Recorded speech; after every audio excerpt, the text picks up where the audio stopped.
Capítulo 3. No Hospital Maria de Nazaré. Depois de algum tempo de marcha, durante o qual tínhamos a impressão de estar vencendo grandes distâncias, vimos que foram descerradas as persianas, facultando-nos possibilidade de distinguir, no horizonte ainda afastado, severo conjunto de muralhas fortificadas, enquanto pesada fortaleza se elevava, impondo respeitabilidade e temor na solidão de que se cercava. Era uma região triste e desolada, envolvida em neblinas, como se toda a paisagem fora recoberta pelo sudário de continuadas nevadas, conquanto oferecendo possibilidades de visão. Não se distinguia inicialmente vegetação nem sinais de habitantes pelos arredores da fortaleza imensa.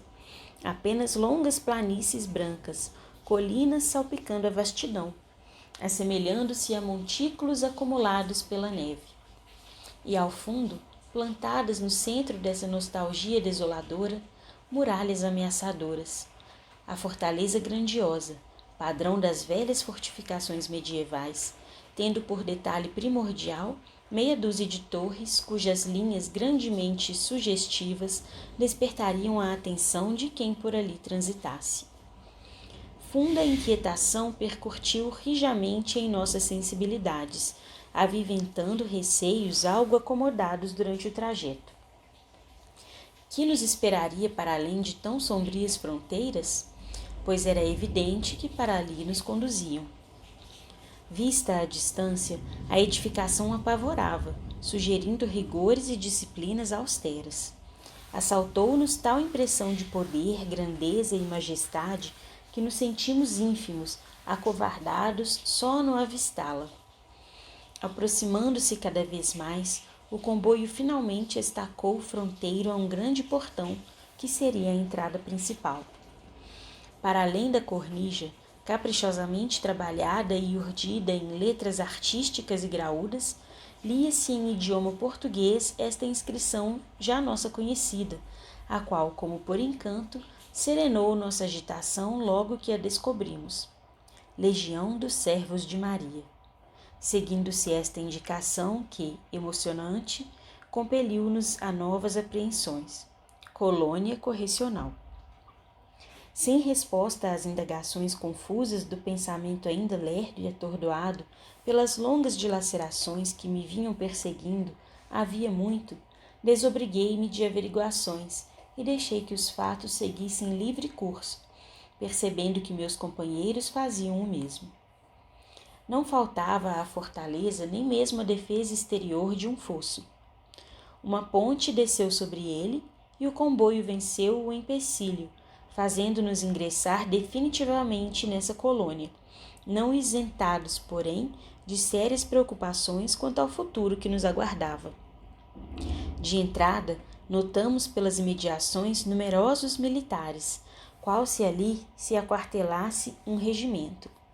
Entretanto, estes muitos se assemelhavam aos antigos soldados egípcios e hindus, o que muito nos admirou.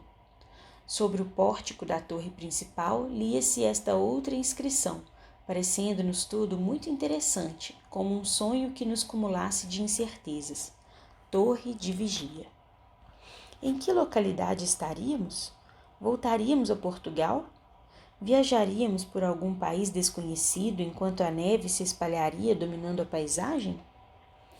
Passamos sem estacionar por essa grande praça militar, certos de que se trataria de uma fortificação guerreira idêntica às da terra, conquanto revestida de indefinível nobreza, inexistente nas congêneres que conhecêramos pela Europa, pois não poderíamos, então, avaliar a verdadeira finalidade da sua existência naquelas regiões desoladas do invisível inferior, cercadas de perigos bem mais sérios do que os que poderíamos presumir.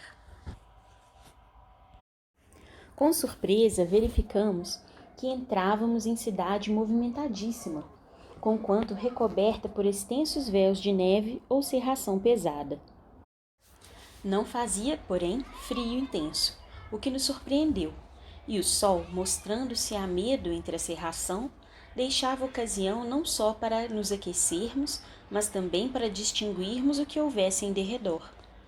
Edifícios soberbos impunham-se à apreciação, apresentando o formoso estilo português clássico, que tanto nos falava a alma.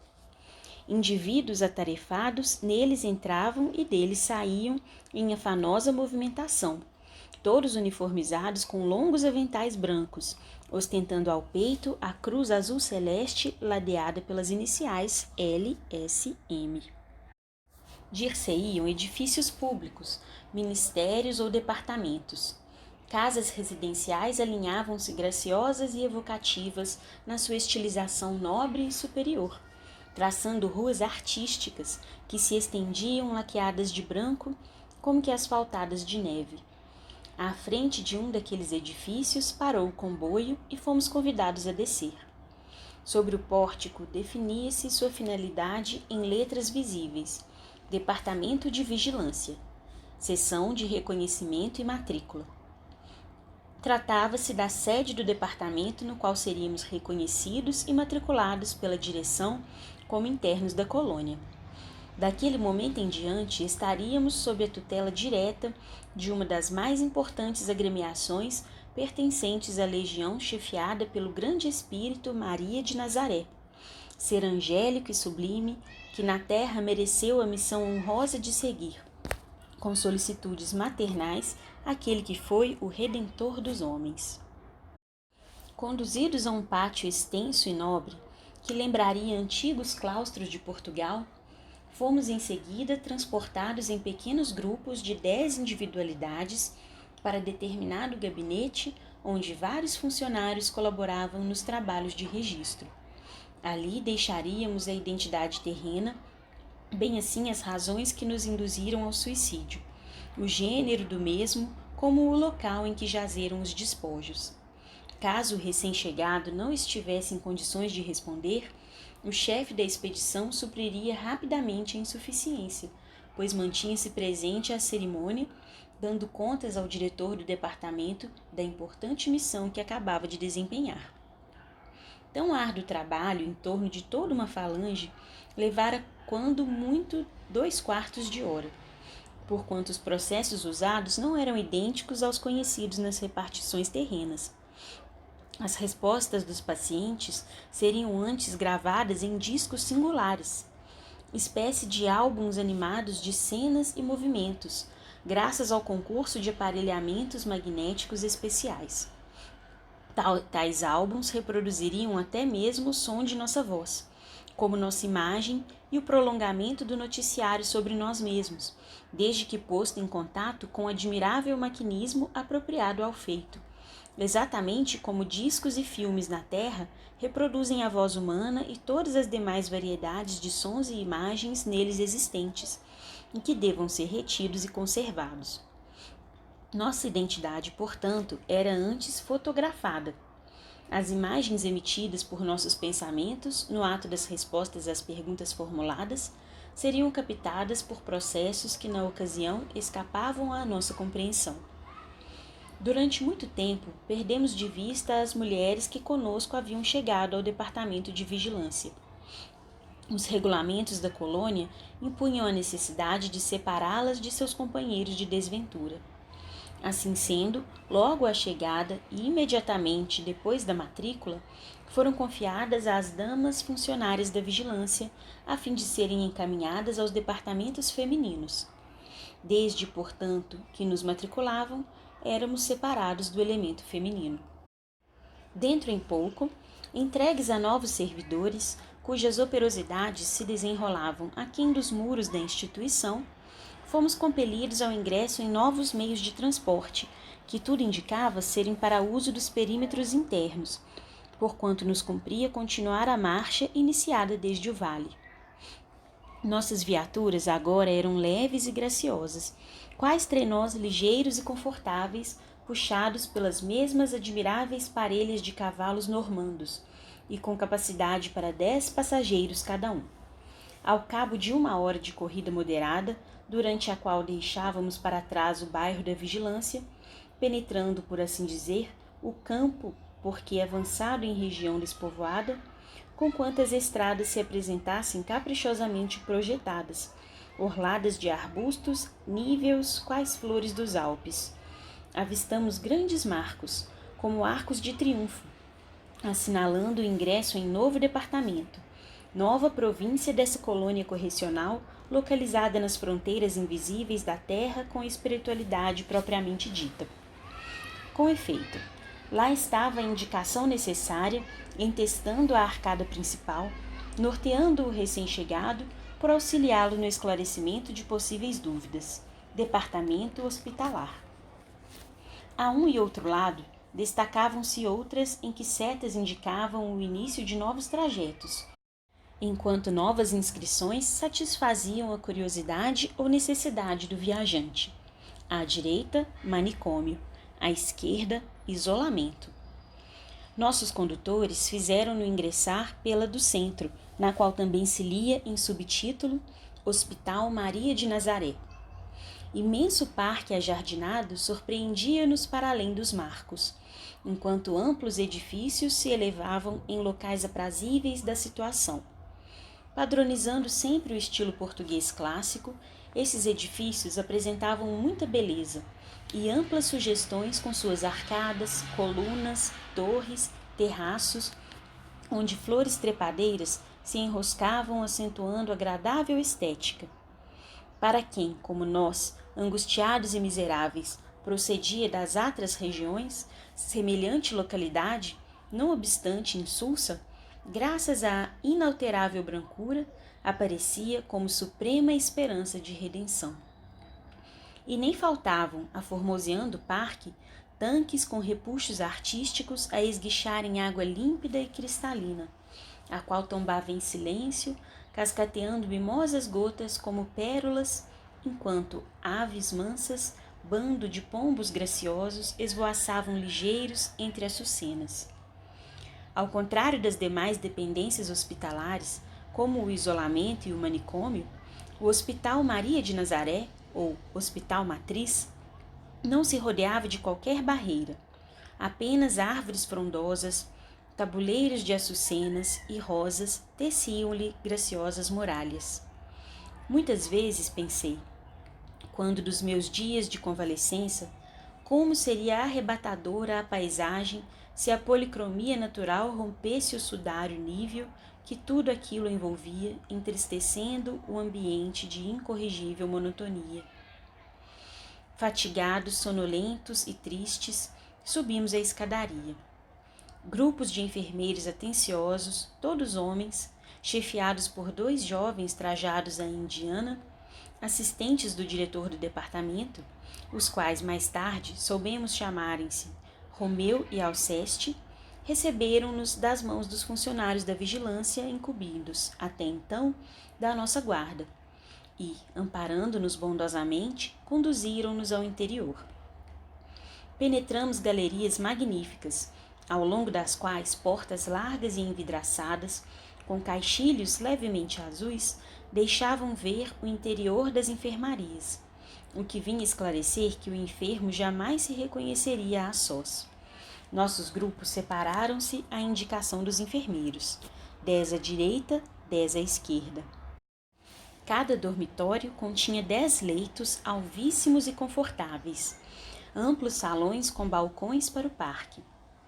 Forneceram-nos caridosamente banho, vestuário hospitalar, o que nos proporcionou lágrimas de reconhecimento e satisfação. A cada um de nós foi servido delicioso caldo, tépido, reconfortante, em pratos tão alvos quanto os lençóis, e cada um sentiu o sabor daquilo que lhe apetecia. Fato singular, enquanto fazíamos a refeição frugal, era o lar paterno que acudia às nossas lembranças, as reuniões em família, a mesa da ceia, o doce vulto de nossas mães servindo-nos, a figura austera do pai à cabeceira. E lágrimas indefiníveis se misturavam ao alimento reconfortador. Num ângulo favorável aos 10 leitos, uma lareira aquecia o recinto, proporcionando-nos reconforto. E acima, suspensa no alto da parede, que se diria estruturada em porcelana, fascinante tela a cores, luminosa e como animada de vida e inteligência, despertou nossa atenção tão logo transpusemos os acolhedores umbrais. Era um quadro da Virgem de Nazaré, algo semelhante ao célebre painel de Murilo, que eu tão bem conhecia, mas sublimado por virtuosidades inexistentes entre os gênios da pintura na terra. Ao terminarmos a refeição, eis que 2 varões hindus entraram em nosso compartimento, apresentando particularidades que os deixavam reconhecer como médicos.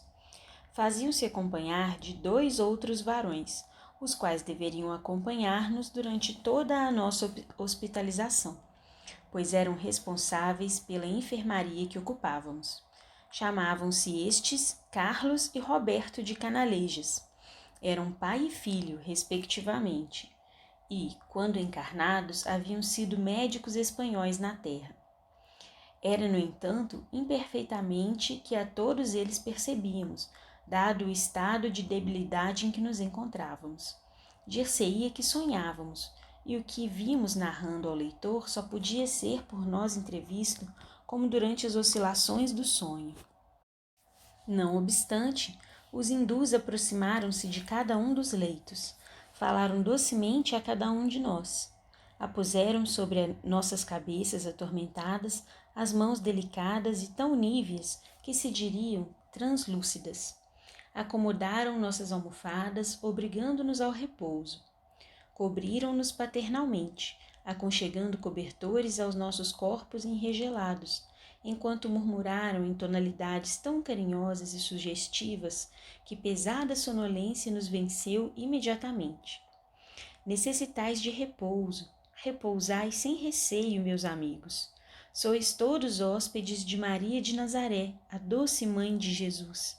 Esta casa é dela. E se conosco assim procederam, outros assistentes certamente o mesmo fizeram a respeito dos demais componentes da trágica falange recolhida pelo amor de Deus. Ao despertar, depois de sono profundo e reparador, afigurou-se-me ter dormido longas horas, e de algum modo senti que o raciocínio se me aclarava, oferecendo maior possibilidade de entendimento e compreensão das circunstâncias. Reconhecia-me de posse de mim mesmo, como desoprimido daquele estado mórbido de pesadelo que tantas exasperações acarretava. Mas, ai de mim! Semelhante reconforto mental antes aprofundava do que balsamizava as angústias, pois me compelia a examinar com maior dose de senso e serenidade a profundeza da falta que contra mim mesmo cometera. Ardente sentimento de desgosto, remorso, temor, desapontamento coibia-me apreciar devidamente a melhoria da situação. Incômoda sensação de vergonha chicoteava-me o pudor, gritando ao meu orgulho que ali me achava indevidamente, sem quaisquer direitos a me assistirem para tanto, unicamente tolerado pela magnanimidade de indivíduos altamente caridosos, iluminados pelo vero amor de Deus. Dúvidas amaríssimas continuavam remoinhando-me na mente. Não era possível que eu tivesse morrido. O suicídio absolutamente não me matara. Eu continuava vivo, e bem vivo. Que se passara, pois?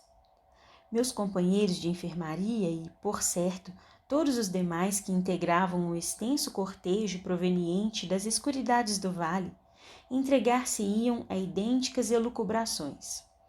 Estampavam-se o assombro, o temor e o pesar inconsolável naqueles semblantes desfigurados. E acompanhando a nova série de amarguras que nos invadia, apesar da hospitalização e do sono reconfortador, as dores físicas, oriundas do ferimento que fizéramos, continuavam supliciando nossa sensibilidade, como a lembrarem nosso estado irremediável de réprobos. Eu e Jerônimo gemíamos de quando em quando, sob o imperativo do ferimento feito no ouvido pela arma de fogo que utilizáramos no momento trágico. Mário Sobral estorcia-se, o pescoço entumecido, a esbater-se em cacoetes periódicos contra a asfixia, pois enforcara-se. João de Azevedo, retendo na mente torturada o envenenamento do corpo que lá se consumira, sob o segredo do túmulo, chorava de mansinho, exigindo a visita médica. E Belarmino, a esvair-se em sangue, o braço dolorido, entorpecido, já paralítico, preludiando, desde aquele tempo, o drama físico que seria o seu em encarnação posterior, pois fora ao suicídio golpeando os pulsos. Todavia, o reconforto era sensível. Bastaria observássemos que já não víamos as cenas mentais de cada um reproduzindo em figurações assombrosas o momento supremo, tal como sucedia no vale, onde não existia outra paisagem. A enfermaria, muito confortável, dizia de como nos haviam bem instalado. Existiam mesmo traços de arte e beleza naqueles portais de caixilhos azuis, formados de substâncias polidas como a porcelana. Naqueles resposteiros de rendilhados também azuis. Nas trepadeiras brancas que subiam pelos balcões, intrometendo-se adentro do terraço, como espionando nossas carantonhas dramáticas de réprobos colhidos em flagrante. De chofre, a voz de um enfermo, nosso companheiro, quebrou o silêncio da meditação em que mergulháramos o pensamento, externando as próprias impressões como se apenas para si falasse. Cheguei à conclusão, disse, pausada e amarguradamente, de que o melhor que todos temos a fazer é nos recomendarmos a Deus, resignando-nos de boa mente às peripécias que ainda sobrevenham. Para nada há valido o desespero, senão para nos tornar ainda mais desgraçados. Tanta revolta e insensatez, e nada mais obtivemos a não ser o agravo das nossas já tão atrozes desgraças. Por aí se poderá ver que vimos escolhendo caminhos errados para nossos destinos. É inegável, porém, que somos todos subordinados a uma direção maior, que independe de nossa vontade. Isso é assaz significativo. Não sei bem se morri, mas sinceramente creio que não. A senhora minha mãe era pessoa simples, humilde, de poucas letras, mas boa devota à crença e ao respeito a Deus. Afirmava aos filhos com estranha convicção, quando os reunia ao pé da lareira a fim de ensinar-lhes as orações da noite, de mistura com os princípios da lei cristã, que todas as criaturas trazem uma alma imortal, criada pelo Ser Supremo e destinada à gloriosa redenção pelo amor de Jesus Cristo, e que dessa alma daríamos contas um dia ao Criador e Pai. Nunca mais desde então obtive ciência de mais alto valor. Considero as aulas ministradas por minha mãe durante o serão da família superiores às que, mais tarde, aprendi na universidade. Infelizmente para mim, sorria a sabedoria materna, embrenhando-me pelos desvios das paixões mundanas. Contudo, minha mãe, eu aceitava a possibilidade da crença formosa que tentaste infundir em minha alma revel. Não fui propriamente ateu. Hoje, passados tantos anos e depois de tantos sofrimentos, colocado em situações que escapam à minha análise, eu me convenço de que a senhora, minha mãe, estava com a razão. Devo possuir uma alma realmente imortal. Escapa-se de um tiro de revólver e pode-se até restabelecer-se. Curamo-nos da ingestão de um corrosivo, tais sejam as circunstâncias em que o tenhamos usado, mas não se escapa de uma forca, como a que me destinei. E se estou aqui, e se sofri tudo quanto sofri sem conseguir aniquilar dentro de mim as potências da vida, é porque sou imortal. E se sou imortal, é que possuo uma alma, com efeito, porque quanto ao corpo humano, esse não é imortal, pois se consome no túmulo. E se possuo uma alma dotada da virtude da imortalidade, é que ela proveio de Deus, que é sempre eterno. Minha mãe, tu dizias a verdade. Meu Deus, tu existes. E eu a renegar-te sempre com os meus atos, minhas paixões, meu descaso às tuas normas, minha indiferença criminosa aos teus princípios. Agora, eis que é assoada a hora de prestar-te contas da minha alma que tu criaste, da minha alma.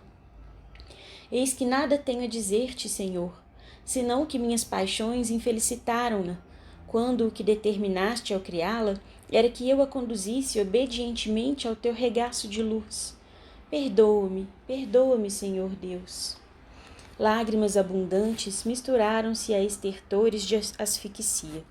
Todavia, apesar de saberem a intensa amargura, já não traziam um macabro característico das convulsões que, no vale, as lágrimas provocavam. Fora Mário Sobral que falara. Mário tinha grandes olhos negros, cabeleira revolta, olhar alucinado. Cursara a Universidade de Coimbra e reconhecia-se nele o tipo bem acabado do boêmio rico de Lisboa. Seu palavreado, de ordinário, era nervoso e fácil. Seria excelente orador, se da universidade houvera saído sábio e não boêmio. No cativeiro do Vale, fora das entidades mais sofredoras que tive a ocasião de conhecer, e assim mesmo se destacou durante todo o longo tempo de internação na colônia. Com esse arrazoado, iniciou-se uma série de confidências entre os 10. Não sei por que desejáramos conversar.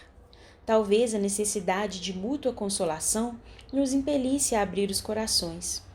Recurso, aliás, ineficiente para lenificar angústias, porque, se é difícil a um suicida o consolar-se, não será certamente recordando dores e desgraças passadas que logrará amenizar a penúria que lhe oprime a alma. És forte em dialética, amigo, e felicito-te pela progressão do modo de raciocinar. Não foi assim que tive a honra de te conhecer algures, chasqueei eu, a quem incomodara muito a quebra do silêncio. Também eu assim o creio e admiro a lógica das suas considerações, ó amigo Sobral. Interveio um português de bigodes fartos, meu vizinho de leito, cujo ferimento no ouvido direito, a sangrar sem intermitências, me causava infinito mal-estar, pois que, quantas vezes lhe prestasse atenção, lembrava-me de que eu também trazia ferimento idêntico e torturava-me em reminiscências atrozes. Era esse Jerônimo de Araújo Silveira, o mais impaciente e pretensioso dentre os 10, mais incoerente e revoltado. Prosseguiu ele. Aliás, eu jamais descri da existência de Deus, Criador de todas as coisas. Fui, isto é, sou. Eu sou, pois não morri. Católico militante, irmão remido da venerável Irmandade da Santíssima Trindade de Lisboa, com direitos a bênçãos e indulgências especiais quando necessário. Creio, meu vizinho, que chegou ou já vai passando a ocasião de reclamares os favores que são de direito obteres. Não podes estar mais necessitado deles, revidei, num crescendo de mau humor, fazendo-me de obsessor. Não respondeu, mas continuou. Fui, porém, muito impaciente e nervoso desde a juventude. Impressionava-me facilmente, era insofrido e inconformado, às vezes melancólico e sentimental. E confesso que nunca levei a sério os verdadeiros deveres do cristão, expresso nas santas advertências de nosso conselheiro e confessor de Lisboa. Por isso mesmo, certamente, quando se me deparou a ruína dos meus negócios comerciais, pois não sei se sabeis que fui importador e exportador de vinhos, crivado de dívidas insolúveis, surpreendido por estrondosa e irremediável falência, sem ascendente para evitar a miséria que a mim e a minha família escancarava falsos irremediáveis, acusado por amigos e pessoas da família como responsável único do dramático insucesso, abatido pela perspectiva do que sucederia à minha mulher e aos meus filhos, a quem eu, por muito estremecer, habituara a excessivo conforto, mesmo ao luxo, mas os quais, agora que me viam castigado e sofredor, me responsabilizavam cruamente por tudo, em vez de pacientemente me ajudarem a remover a cruz dos insucessos que a todos nos abatia. Fraquejei na coragem que até então tivera e tentei desertar da frente de todos e até de mim mesmo, a fim de poupar-me as censuras e humilhações. Todavia, enganei-me. Mudei apenas de habitação, sem conseguir encontrar a morte, e perdi de vista minha família, o que me tem acarretado insuportáveis contrariedades. Sim, é lastimável, tornou Mário na mesma tonalidade acabrunhada, como se não tivesse ouvido o precedente. Caí nas trevas da desgraça. Quando tão boas oportunidades encontrei pela vida afora, facultando-me o domínio das paixões para o advento de aquisições honestas. Esqueci-me de que o respeito a Deus, à família, ao dever, seria o alvo sagrado a atingir, pois recebi bons princípios de moral na casa paterna. Jovem, sedutor, inteligente, culto, envaideci-me com os dotes que me assistiam e cultivei o egoísmo, dando asas aos instintos inferiores que reclamavam prazeres sempre mais febricitantes. A convivência afetada da universidade fez de mim um pedante, um tolo cujas preocupações únicas eram as exibições vistosas, se não escandalosas. Daí o perder-me no roldão das embocaduras das paixões deprimentes. E depois, quando não mais consegui encontrar-me a fim de reconduzir-me a mim próprio, procurei a morte, supondo poder esconder-me dos remorsos atrás do ouvido de um túmulo. Enganei-me. A morte não me aceitou. Encontrou-me de certo demasiadamente vil para me honrar com a sua proteção. Por isso devolveu-me a vida, quando o coveiro teve a honra de encobrir minha figura repulsiva da frente da luz do sol. Minha mãe, porém, essa sim, não se enganou. Eu sou imortal. Jamais, jamais morrerei. E de existir por toda a consumação dos evos, em presença daquele que é o meu Criador.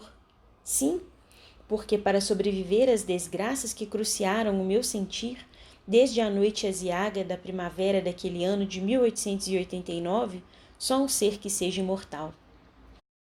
Alongou os olhos com gestos, como chamando recordações passadas para o minuto presente, e murmurou arquejante, apavorado, frente à página mais negra que lhe desvirtuava a consciência.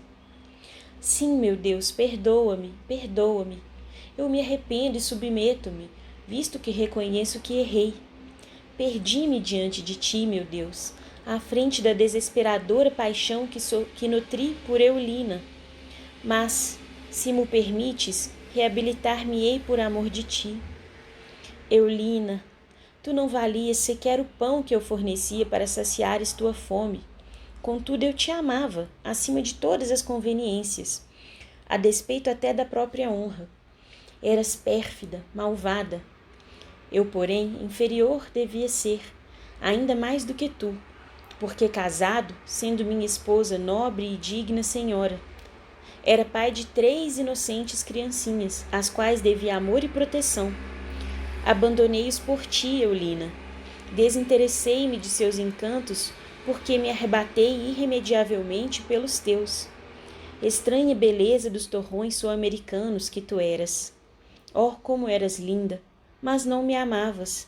E depois de me arrastares de queda em queda, explorando-me a bolsa e o coração, abandonaste-me ao desespero da miséria e da ingratidão, ao me preterires pelo capitalista brasileiro, teu compatriota, que te requestou. Fui à tua casa, vi-me desfeiteado. Supliquei-te, rastejei a teus pés como louco, desesperado por perder-te, como insensato que sempre fui. Implorei migalhas da tua compaixão, vendo que já não seria possível teu amor. Provoquei-te à discussão, compreendendo que te fazias insensível às minhas desesperadas tentativas de reconciliação. E, cego pelos insultos que repetias, eu te agredi, ferindo as faces que eu adorava. Espanquei-te sem piedade, maltratei-te a pontapés, meu Deus. Oh, meu Deus, estrangulei-te, Eulina, matei-te, matei-te. Parou sufocado em convulsões odiosas de perfeito réprobo, para continuar após, como se dirigindo aos companheiros. Quando, tomado de horror, contemplei a ação abominável que praticara, apenas um recurso me acudiu, rápido qual impulso obsessor, a fim de escapar a consequências que, naquele momento, se me afiguravam insuportáveis: o suicídio. Então, ali mesmo, sem perder tempo, rasguei os lençóis da desgraçada e pendurei-me a uma trave existente na cozinha. Forma essa pouco poética de um amante morrer, zombei eu, enfadado com a longa descrição que desde o vale diariamente ouvia-o repetir. Aposto em como Vossa Excelência, senhor professor, que tão elegantemente desejou morrer, recordando Petrônio, fê-lo pelo amor platônico de alguma senhora inglesa, loira e apessoada? Portugueses ilustres, como Vossa Excelência vem demonstrando ser, gostam de amar damas inglesas. Dirigia-me agora a Belarmino de Queiroz e Sousa, cujo nome tresandava a fidalguia. Até essa data ainda me irritavam as atitudes do pobre comparsa do grande drama que eu também vivia. E sempre que houvesse oportunidade, ridicularizava-o, defeito muito do meu feitio e que muitos vexames e dissabores custou-me até corrigi-lo, durante os serviços de reforma interior que ao meu caráter impus na pátria espiritual. Belarmino era alto e seco, muito elegante e fino de maneiras. Dizia-se rico e viajado, professor de dialética, de filosofia e matemática, e poliglota. Cortejo respeitável para um só homem que se arraste na terra, não havia dúvida, mas que não o impedira de demorar-se e mais o monóculo, o fraque e a bengala nas pocilgas do Vale Sinistro, durante o interessante estágio que ali fizera por se haver suicidado. Isso mesmo lançara-lhe eu em face, muitas vezes, mal-humorado ante a vaidosa enumeração que fazia dos variados cabedais próprios. O doutor, porém, porque era doutor honorificado por mais de uma universidade, jamais revidou minhas impertinências. Polido, educado e sentimental, chegaria também à vera bondade de coração, se a par de tão bonitos dotes não carregasse os defeitos do orgulho, do egoísmo, de a si mesmo endeusar, por a todos se julgar superior. Ouvindo-me, não respondeu com agastamento, como sempre. Antes foi em tom macio, mesmo pesaroso, que se expandiu, dirigindo-se a todos. Eu julgava, sinceramente, que o túmulo absorveria minha personalidade, transmudando-a na essência que se perderá nos abismos da natureza. Seria o nada.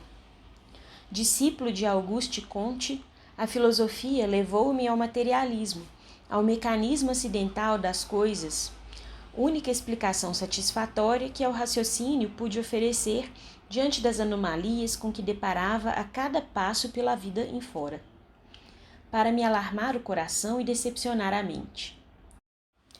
Nutri sempre grande ternura e compaixão pelos homens, aos quais considerava irmãos de desgraça, pois para mim a vida era a expansão máxima da desgraça.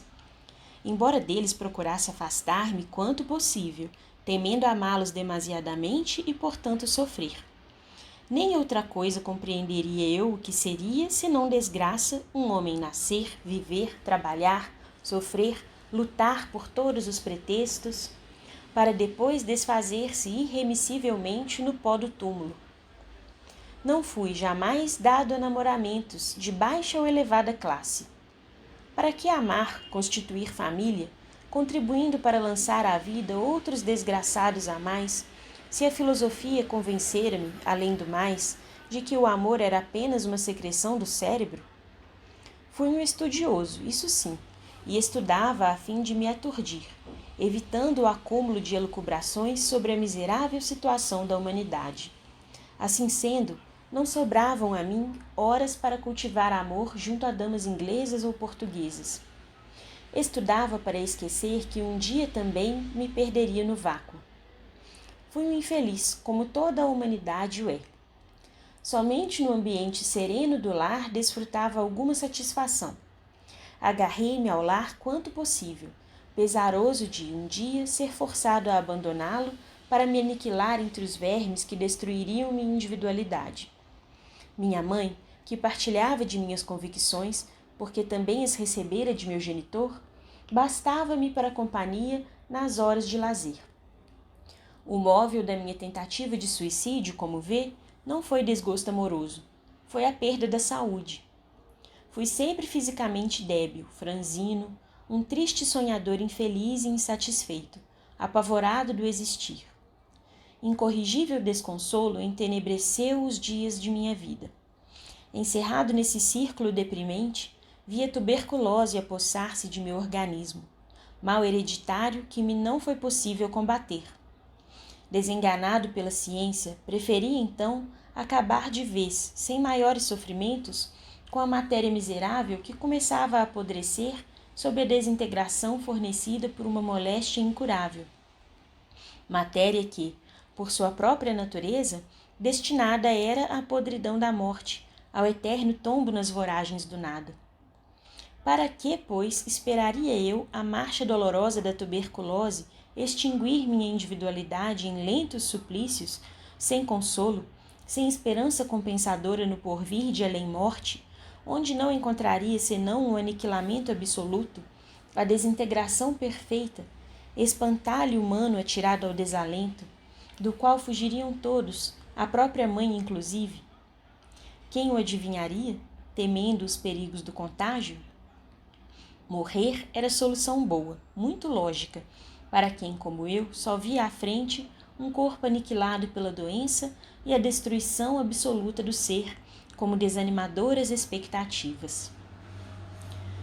Não possuo a competência de Vossa Excelência, senhor professor, nem me será dado raciocinar com tanta finura.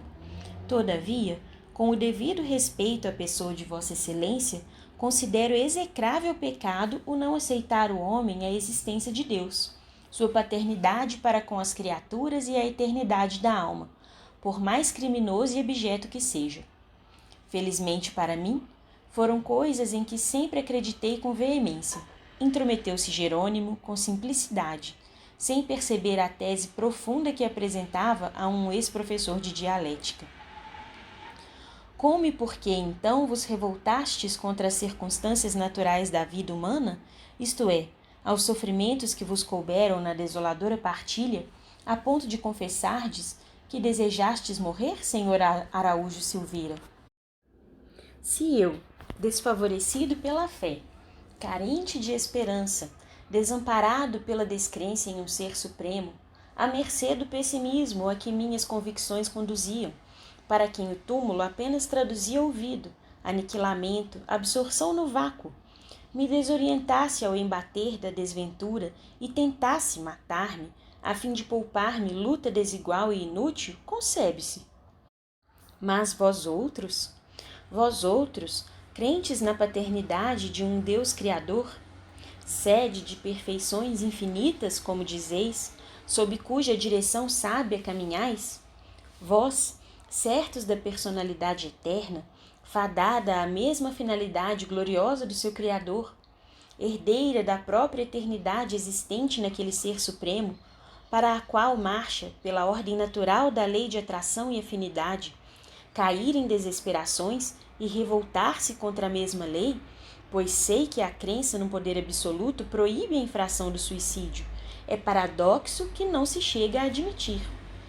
Portadores de tal ciência, corações alumiados pelos ardores de tão radiosa convicção, energias revigoradas pela fortaleza de tão sublime esperança, deveríeis considerar-vos deuses também, homens sublimizados, para quem os infortúnios seriam meros contratempos de momento. Oh, pudesse eu convencer-me dessa verdade e não temeria enfrentar novamente nem os desgostos que arruinaram meus dias, nem a tuberculose que me reduziu ao que vedes. Revidou com lógica férrea o discípulo de Conte, cuja sinceridade me despertou simpatia. E agora, qual a opinião de Vossa Excelência sobre o momento presente? Que explicação sugere a filosofia contista para o que se passa? Interroguei, cheio de curiosidade, interessando-me pelo debate. Nada, respondeu simplesmente. Não sugere coisa alguma. Continuo na mesma. Não consegui morrer. Evidente era que dúvidas desconcertantes nos atacavam a todos, a ele também. O que não queríamos era curvar-nos à evidência. Tínhamos medo de encarar a realidade. Dizei algo de vós, senhor Botelho, atreveu-se João castigar-me. Há muito estimos observar-nos, mas tendes silenciado sobre vossa pessoa, que tão interessante nos parece. Quanto a mim, não desejo permanecer incógnito, Bem sabeis os motivos que me arrojaram ao pélago ignóbil do suicídio, a paixão pelo jogo. Joguei tudo, a honra inclusive e a própria vida. Perdão, amigo de Azevedo, como jogaste a vida? Se aí estás a falar-nos de ti? Interveio Jerônimo desconcertantemente. O interlocutor sobressaltou-se e, sem responder, insistiu no propósito de excitar-me. Vamos, ilustre romancista, velho boêmio do Porto, desce do teu feio pedestal de orgulho, vem dizer algo de tua majestosa superioridade. Senti a mordacidade nas desconcertantes expressões de João, que se antipatizara comigo na mesma proporção que eu a Belarmino, do qual era muito amigo e que deixara um momento de choramingar para me provocar o mau humor. Aborreci-me. Fui indivíduo sempre melindroso e suscetível, e a morte não corrigira ainda a grave anormalidade. Pois que? Seria eu, acaso, forçado a confessar particularidades a tal corja, só porque ela havia confessado as suas? Porventura devia eu qualquer consideração a essa ralé que fui encontrar no vale imundo? Pensei, sufocado pelo orgulho, com efeito de me julgar superior.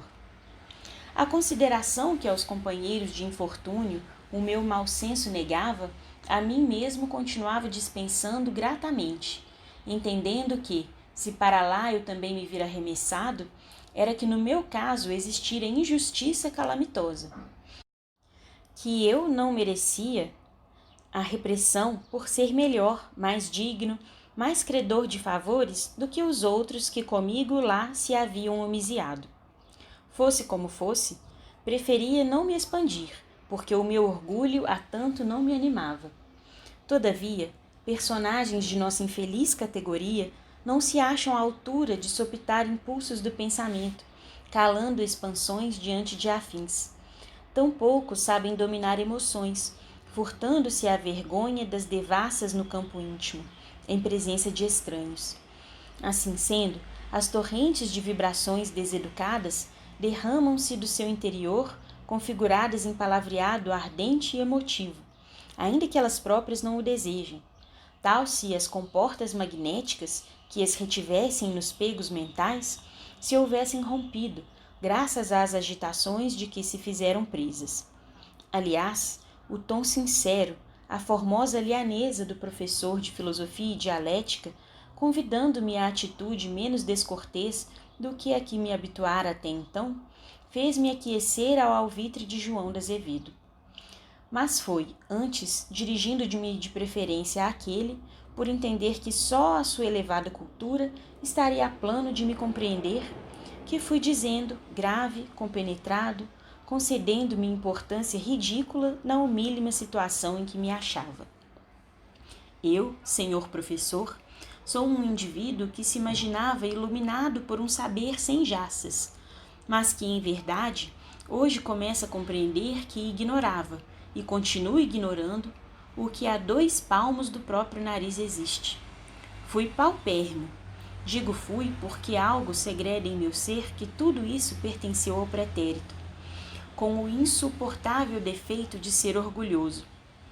Um homem, finalmente, que não descria da existência de um ser supremo presidindo a sua criação, é certo, mas que, considerando-o uma incógnita a desafiar possibilidades humanas de lhe decifrar os enigmas, não somente deixava de associar o respeito a esse ser à sua vida, como principalmente não lhe dava quaisquer satisfações do que fazia ou pretendia para regá-lo dos próprios caprichos e paixões. Será, pois, redundância a afirmar que, muito sábio, tal como me julgava, arrastava a dissonante ignorância da descrença na possibilidade de existirem leis onipotentes, irremissíveis, partindo da divindade criadora e orientadora para dirigir a criação, o que me fez cometer erros gravíssimos. Sofri, e minha existência foi fértil em situações desanimadoras.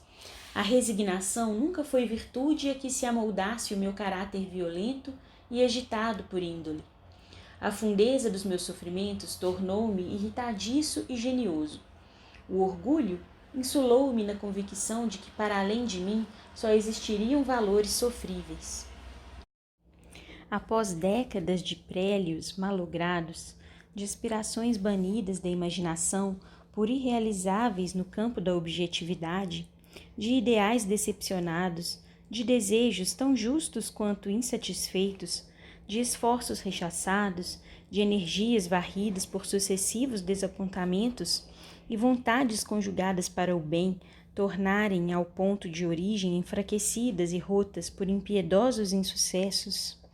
A cegueira, amigo, que atingiu meus olhos cansados, como desconcertante prêmio às lutas que de minhas forças exigiram impulsos supremos. Fiquei cego. O espectro negro da eterna escuridão estendia sobre meus olhos apavorados o seu manto de trevas, que nem a ciência dos homens, nem a fé alcandorada e ingênua dos amigos que me tentavam levar à conformidade, nem os votos místicos dos corações que me amavam às potestades celestes seriam capazes de arredar.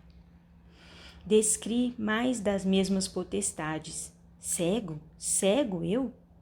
Como viveria eu cego? Entendi que, se o ente supremo, de quem eu não descria até então, existisse realmente, tal não se daria, porque não quereria certamente desgraçar-me. Esquecia-me de que existiam esparsos pelo mundo milhões de homens cegos, muitos em condições ainda mais prementes que a minha, e que eram todos como eu, criaturas advindas do mesmo Deus. Descri porque entendi que, se havia outros cegos, que houvesse, mas que eu não deveria ser. Era sim injustiça, uma finalidade dessa para mim. Cego era o máximo. Tão profundo quanto surpreendente desespero devorava minhas vontades, minhas energias mentais, minha coragem moral, reduzindo-me à inferioridade do covarde. Eu, que tão heroicamente soubera levar de vencida os abrolhos que dificultaram minha marcha para a conquista da existência, sobrepondo-me a eles, daí para diante encontrar-me-ia impossibilitado de continuar lutando. Dei-me por vencido. Cego, eu compreendia ser a minha vida como coisa que pertencesse ao pretérito, realidade que fora, mas que já não era. A obsessão fatal do suicídio entrou a fazer ronda sobre minhas faculdades. Enamorei-me dela e lhe dei guarida com todo o abandono do meu ser desanimado e vencido. A morte atraía-me como remate horroroso de uma existência que jamais curvara a cerviz à frente, fosse do que fosse. A morte estendia-me os braços sedutores, falsamente mostrando às minhas concepções viciadas pela descrença em Deus a paz do túmulo em consoladoras visões. Firmada a resolução sobre sugestões doentias, acabrunhado e a sós com a minha superlativa desgraça, insocorrido pelo sereno consolador da fé, que teria suavizado a ardência do meu íntimo desespero, excitada a imaginação já de si mesma audaz e ardente, criei um romance dolorido a respeito de mim mesmo e, considerando-me mártir, condenei-me sem apelação. É que tive medo e vergonha de ser cego. Matei-me no intuito de encobrir da sociedade, dos homens, dos meus inimigos, a incapacidade a que ficara reduzido. Não, ninguém se gloriaria vendo-me receber o amargo pão da compaixão alheia. Ninguém contemplaria o espetáculo, humilhante para mim, de minha figura vacilante, tateando nas trevas dos meus olhos incapacitados para a visão. Meus inimigos não se rejubilariam, refocilando na vingança de assistirem à minha irremediável derrota. 1000 vezes não. Eu não me brutalizaria na inércia de olhar só para dentro de mim mesmo, quando o universo continuaria irradiando vida fecunda e progressiva ao redor de minha sombra empobrecida pela cegueira. Matei-me porque me reconheci demasiadamente fraco para continuar. Dentro da noite pávida da cegueira, a jornada que, já enfrentada à boa luz dos olhos, fora farta de empeços e percalços. Era demais. Revoltei-me até o âmago contra o destino que me reservara tão desconcertante surpresa e inconsolável permaneci sob o esmagamento da dramática ingratidão que supunha por vir de Deus. Para mim, a providência, o destino, o mundo, a sociedade estavam errados todos. Só eu estava certo, exagerando a tragédia das minhas desesperanças. Pois eu, que possuía capacidade intelectual avantajada, era paupérrimo, quase faminto, ao passo que circulavam em torno de mim ignorantes e beócios de cofres recheados. Eu, que me sentia idealista e bom, vivia molestado por adversidades que me teciam um continuado cerco, sitiando-me em campos que desafiavam possibilidades de vitória. Eu, cujo coração sentimental abrasava-se em ânsias generosas e ternas, de excelência quiçá sublime, a conhecer-me ininterruptamente incompreendido e incorrespondido, ferido por descasos tanto mais amaros quanto mais extensas fossem as radiações do meu sentir. Eu, honesto, probo, reto, a pautar-me por diretrizes sadias, por entendê-las mais belas, ajustadas ao idealismo que acompanhava o meu caráter, a tratar com patifes, a comerciar com roubadores, a disputar com hipócritas, a confiar em velhacos, a considerar tratantes. Sim, era demais. E depois de tão extenso panorama de desventuras, porque, para mim, indivíduo impaciente e nada conformado, esses fatos, tão vulgares na vida cotidiana, avultavam como veras calamidades morais. O doloroso arremate da cegueira, reduzindo-me à insignificância do verme, à angústia do desamparo, à inércia do idiota, à solidão do emasmorrado. Não pude mais. Faltou-me compreensão para tão grande anomalia. Não compreendi Deus, não compreendi sua lei, não entendi a vida. Uma torrente de confusão insolúvel alagou-me o pensamento aterrado em face da realidade. Só compreendi uma coisa, que precisava morrer, devia morrer. E quando uma criatura deixa de confiar no seu Deus e Criador, torna-se desgraçada. É um miserável, é um demônio, é um réprobo. Quer o abismo, procura o abismo, precipita-se no abismo. Precipitei-me. Não sei que malvadas sugestões a minha facúndia blasfema espalhou pelo ambiente mórbido de nossa enfermaria. O que sei é que a triste assembleia deixou-se resvalar para as vibrações desarmoniosas, entregando-se a pranto dolorido e crises impressionantes, notadamente o antigo exportador de vinhos, Jerônimo, e o universitário Sobral, que eram os mais sofredores. Eu mesmo, à proporção que prosseguia na minha angustiante exposição, eivada de conceitos doentios, tanto retroagia mentalmente às situações precipitosas de minha passada vida carnal, às fases doloridas e inelutáveis que me deprimiram cruamente, que lágrimas rescaldantes voltaram a correr por minhas faces maceradas, enquanto novamente se me obscurecia a visão e trevas substituíam os doces pormenores dos cortinados azuis, esvoaçantes e das róseas trepadeiras galgando as colunas dos balcões. Acudiram enfermeiros solícitos a verem o que se passava, uma vez que não era previsto o incidente. No Hospital Maria de Nazaré, o enfermo, rodeado das emanações mentais revivificantes de seus tutelares e dirigentes, visitados por ondas magnéticas salutares e generosas que visavam a beneficiá-lo, deveria auxiliar o tratamento conservando-se silencioso, sem jamais se entreter em conversações de assuntos pessoais.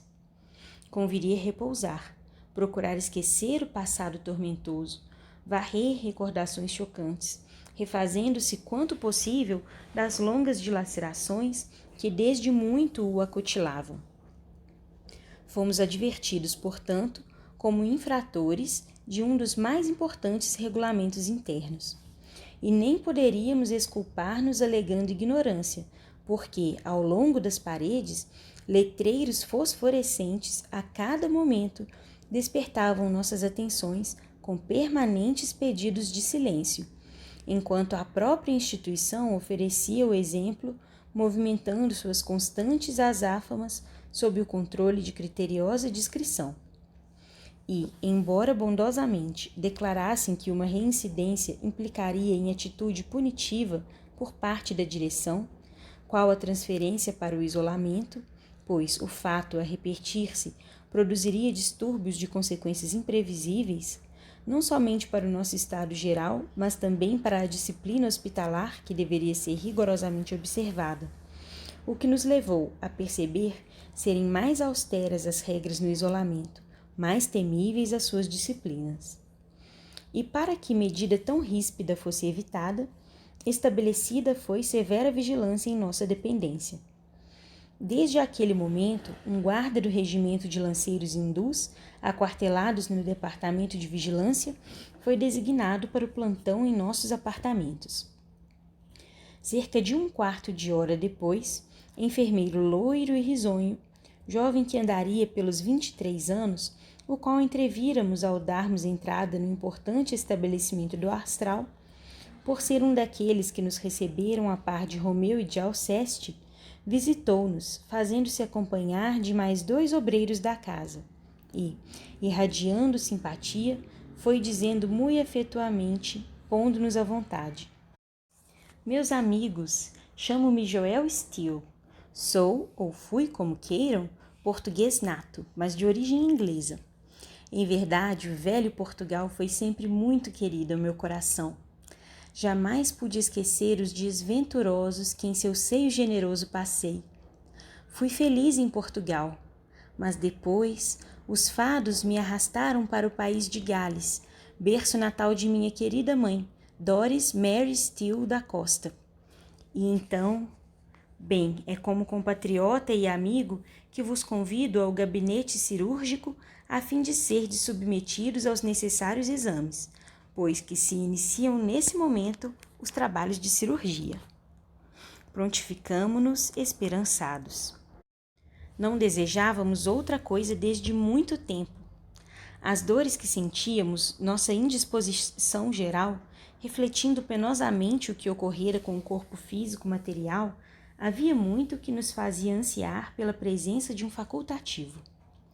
Mário e João, cujo estado era melindroso, foram transportados em macas, enquanto os demais seguiram amparados pelos braços fraternos de enfermeiros bondosos.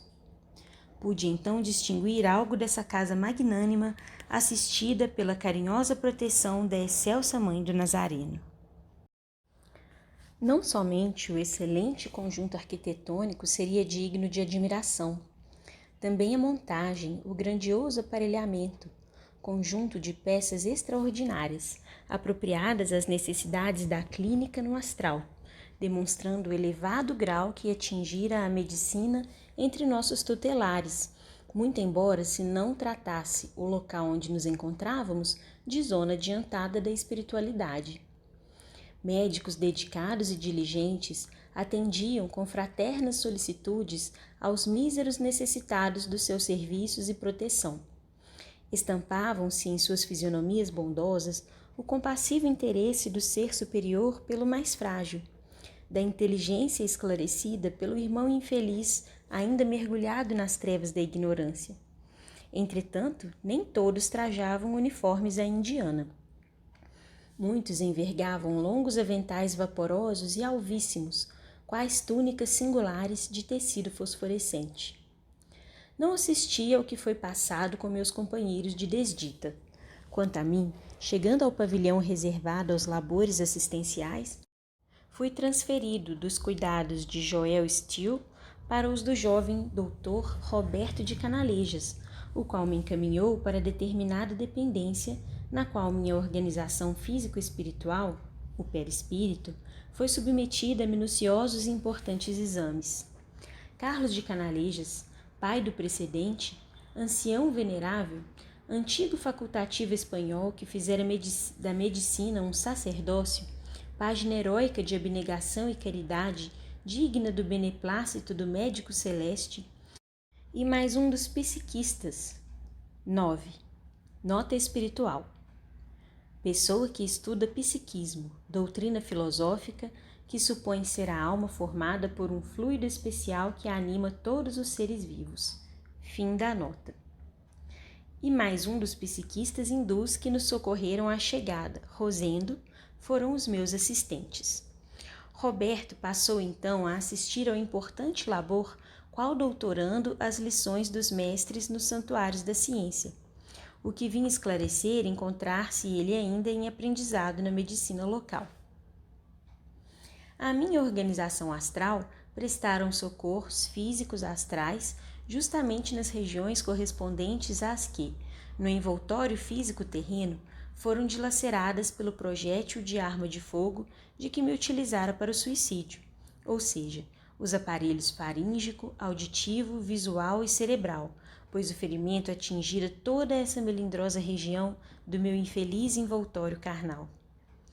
Era como se eu, quando homem encarnado, e realmente assim fora, assim é com todas as criaturas, possuísse um segundo corpo, molde, modelo do que fora destruído pelo ato brutal do suicídio.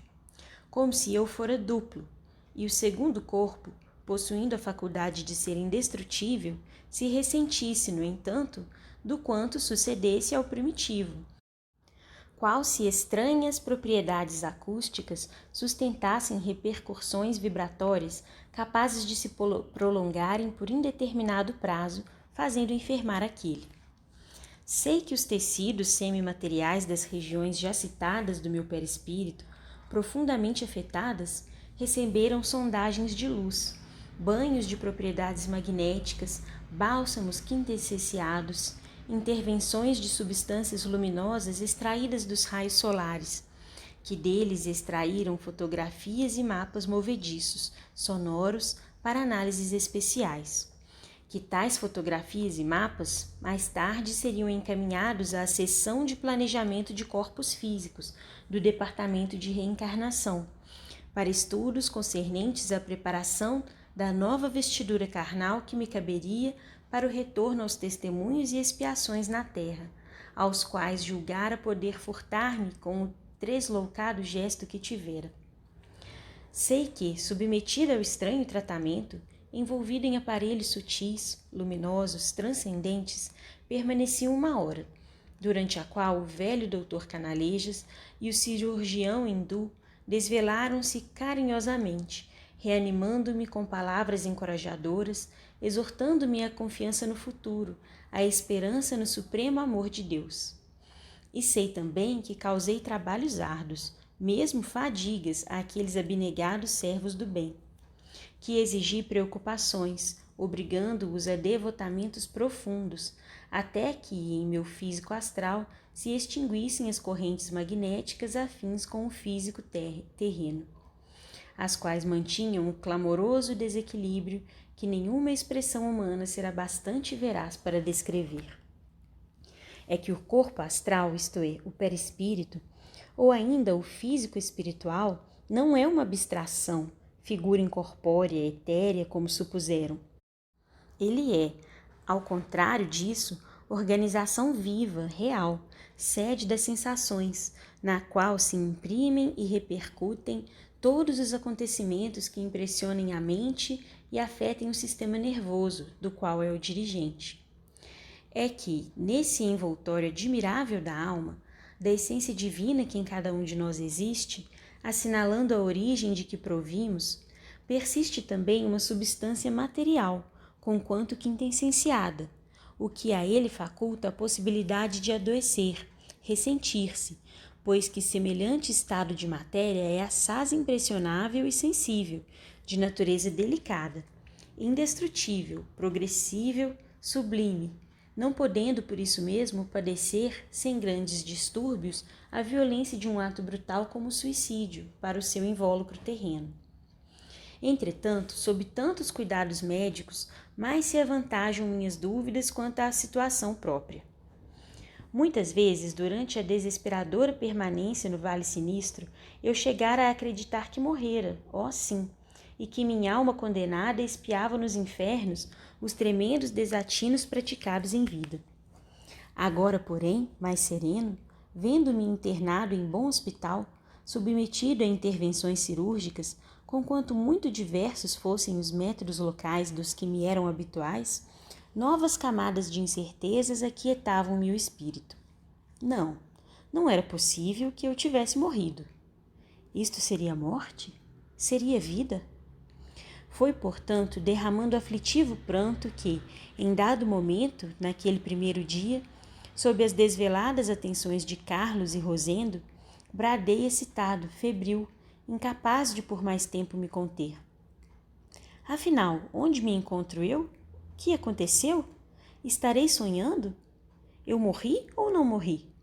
Estarei vivo? Estarei morto? Atendeu-me o cirurgião hindu, sem se deter na melindrosa atuação.